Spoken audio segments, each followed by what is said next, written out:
আসসালামু আলাইকুম। আজ আমি আপনাদের সঙ্গে শেয়ার করব বোনের দেওয়া পপকর্ন রেসিপি।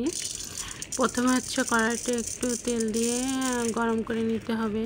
তারপর তেলটা গরম হয়ে গেলে এর ভিতর হচ্ছে এই যে পপকর্নের যে ভুট্টাগুলো এগুলাই হচ্ছে দিয়ে দিতে হবে। তারপর একটু ভালোভাবে নেড়েচেড়ে নিতে হবে যাতে সম্পূর্ণ ভুট্টার গায়ে হচ্ছে তেল ভালোভাবে লাগে। তারপর এর ভিতর দিয়ে দিতে হবে স্বাদ অনুযায়ী লবণ, যে যেরকম লবণ পছন্দ করে সে সেরকম দিবেন। তারপর দেখবেন যে যখন একটা করে ফুটে উঠতেছে তখন হচ্ছে ভালোভাবে ঢাকনা দিয়ে ঢেকে দিতে হবে, তা না হলে ফুটে সবগুলো হচ্ছে বাইরে বের হয়ে আসবে কড়াই থেকে।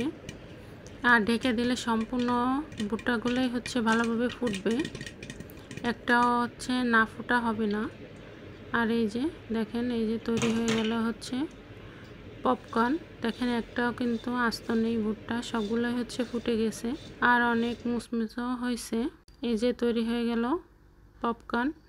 এটা আপনারা চায়ের সঙ্গেও খেতে পারবেন সন্ধ্যার নাস্তা হিসেবে।